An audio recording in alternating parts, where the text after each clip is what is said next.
Баршаларыңызға қайырлы күн достар. Менің арнама қош келдіңіздер. Сіздерді өзімнің арнамда көргеніме өте қуаныштымын. Бүгін үй жағдайында қарапайым заттармен дайындалатын оңай әрі дәмді куриный сосиски дайындайтын боламыз. Бұл бізде ПП вариантта дайындалады. Алдымен жартылай мұздатылған тауықтың төс етін алып, бірнеше бөліктерге бөліп аламыз. Және де 4 бас чеснок қажет болады, яғни сарымсақ. Осылардың барлығын ет тартқыштан немесе осылай блендердің көмегімен езіп аламыз.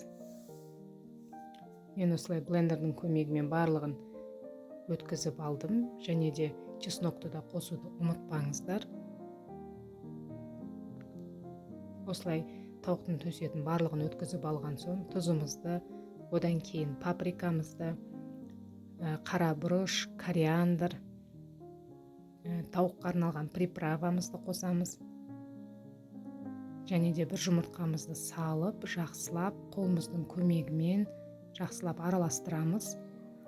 Одан кейін араластырып алған соң жақсылап ұрғылаймыз. Бұл ұрғылау барысында біздің еттеріміз бірігіп, арасында ауа қалып кетпеу керек. Сол үшін жақсылап ұрғылап дайындап алатын боламыз. Негізінде жасалу жолы оңай, тез дайындалатын болады.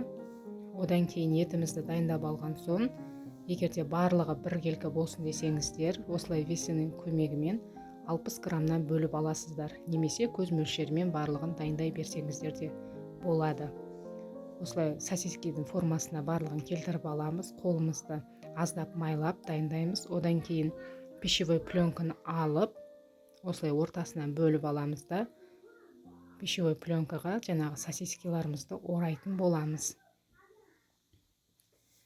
Барлығын осылай формаға келтіріп, одан кейін сосискиді жаңа пищевой пленкаға тартып отырып ораймыз.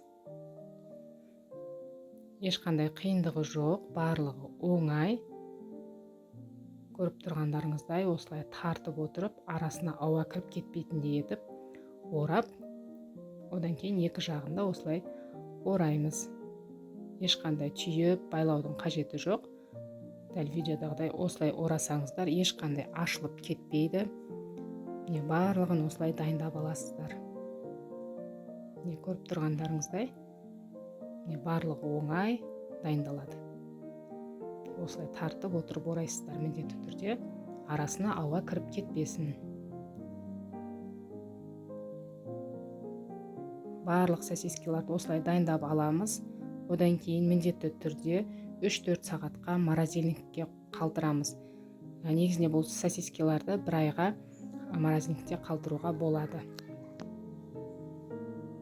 Одан кейін қайнап тұрған суымыздың үстіне жарты ас қасық тұзымызды салып, жаңағы морозильниктен шыққан сосискиларымыздың барлығын салып шығамыз. Одан кейін осылай суда бір қайнаған соң жарты сағаттай осы суда пісіратын боламыз. Осылай қайнап, толықтай жарты сағаттай пісірамыз. Жарты сағаттың ішінде сосискаларымыз дайын болады. Одан кейін суыған соң осылай салафаннан алып тастайсыздар.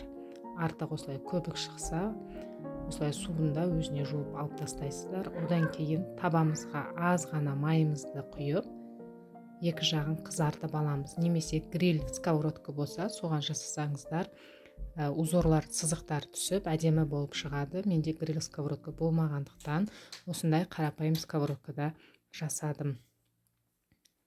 Осылай азғанда ғана майымыз жағып, екі жағын қызартып аласыздар.